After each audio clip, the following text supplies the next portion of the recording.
What is going on, ladies and gentlemen, boys and girls? Fudgyyy, Maddenstudents.com, bringing you week 7 of the MSFL, and this was a fucking huge game coming in. This is versus my man 4-3. We have quite a bit of a rivalry in Madden this year. Our games always just seem to come down to the last freaking play, like literally the last play. This game was a little different. That was fucking insane right there. Um, yeah. Thank you, man and God. But anyway, this game was huge because I, in the MSFL, am undefeated at 5-0, I think, coming into this game, and 4-3 had only one loss. So this game had a lot of implications for the AFC. Um, and of course, we did a little bit of trash talking before, and I told him I was just gonna abuse my receivers, and that's what I try to do this game because as I've explained before, I just built my whole team around getting beast receivers: Andre Johnson, Plax, Malcolm Floyd, Greg Little, Jared Cook Jr. Just a bunch of freaking tall ass motherfuckers. And Sherrod Martin is an animal. I call him the bootleg Ed Reed.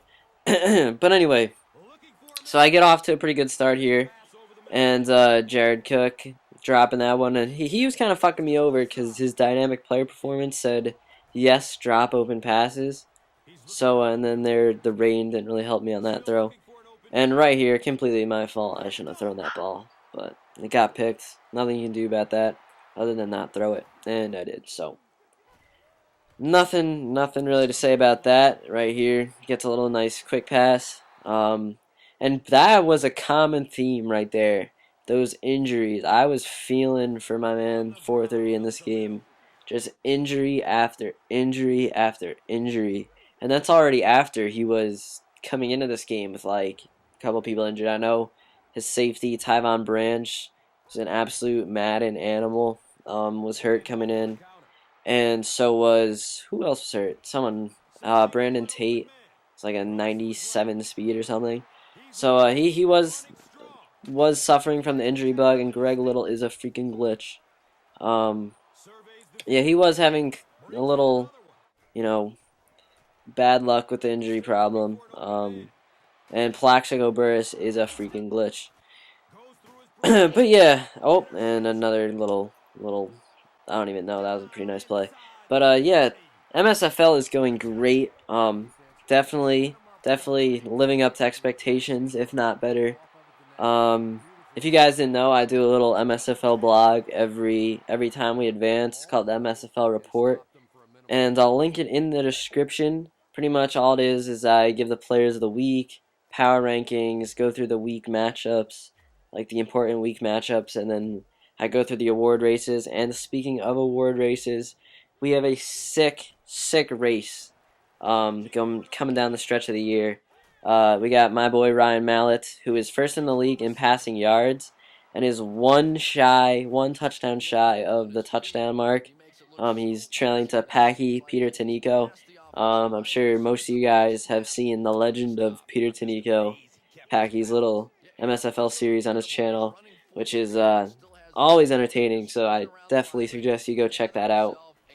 And I know most of staff members are posting our MSFL games. Specifically, Kilo has. I know he's been up to date with posting his MSFL games. Slim's going to be posting his, and Packy always posts his, and of course I always post mine. Whether it just be highlights if it's a bad game, or commentary like this if it's a game that I feel should be commentated. And right here, there was a little bit of a momentum swing. But my man Golden Tate is this was his first game at kick returner, and he made a sick little return right there. I mean, I had Terrence McGee back there. I'm not quite sure why. I think the game just like wanted me to put him back there. It said he isn't. I don't know. He was just automatically there, and he muffed a punt in my last game, so I said no more of that. Right there, I get a nice little pick. No more of that. Get out of here, Terrence McGee. I put my man Golden Tate back there because I don't really use him on offense. And I am already very much enjoying that decision. Malcolm Floyd is a glitch too. Just all my receivers are glitchy as hell. Plaxico Burris getting wide open, and then this is why, again, why I drafted my boy Mason Crosby. Just booting him through 50 yarders in the rain, no problem for my man Mason. So at this point, I'm sort of feeling good about this game. I know if I can get a couple more stops, it should be in my hands. Right here, I had no idea what just happened right there. Like, I think he playmakered someone and just got all my shit fucked up. And then I botched the user play, and then the computer missed the tackle. And then right here, I get the nice little sack, which definitely helped me out on this drive. And then good swat. Chris Clemens, the one time EA gives me a good swat animation, taking advantage of it. And then Sherrod Martin, pick number 3. He had a sick game. I'm hoping he can keep putting forth the sick effort this season. Like I said, the bootleg Ed Reed. Thank you, Crooklyn. Thank you, Tank. Whoever I need to thank over there. And then I go back to the screen on this drive because I noticed he was playing a lot of zone and blitzing the fuck out of me. He was blitzing the fuck out of me all game. I mean, he is 4-3. He's the 4-3 defense master. And right there, Jesus Christ, I was surprised I got that. I mean, I've seen that animation a lot, but like usually it just hits their hands, and then I'm left wondering what could have been. And then right there, I just run backwards like a retard. And then I go to spread and just I have a bunch of 6'5" guys, so just put them all in streaks. Got myself back in it, and then threw the little first down throw to Malcolm Floyd. So pretty much the consensus I have come to, or conclusion would probably be the better word, is that my receiving core just gives me a really unfair advantage. I mean, like, for example, you just saw that it was like third and or second and like 25 or something. And pretty much I just take advantage of my big ass receivers, and it definitely pays off. And I really don't know much about leagues, but after going through this MSFL experience, and right there, fuck, why didn't I swat that?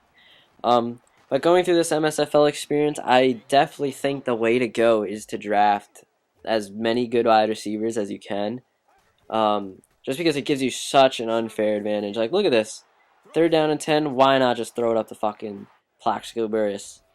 So yeah, stuff like that just makes me love this decision. And right there, damn it, I had a touchdown if I would have thrown to X. But of course, my tunnel vision makes me go over and try to force it to Andre Johnson. And right there, I get a sack. And this was some wild shit right here. I'm like, bam, trying to get that 4th pick with Sherrod Martin, and of course, it just goes right through his hands. And then on 4th down and 4-3's last chance to get some points on the board. Didn't quite happen. And then right here, the Taiwan experience. Thank you, Kilo. Taking it all the way for the dagger. And this game is definitely not a good representation of what me and 4-3's games are usually like. I mean, they usually come down to the last play. Like I said, I think it's just my receivers give me an advantage. But if you guys enjoyed this video, please give it a thumbs up. And for more, check out Maddenstudents.com. And I'll see you guys later. Peace.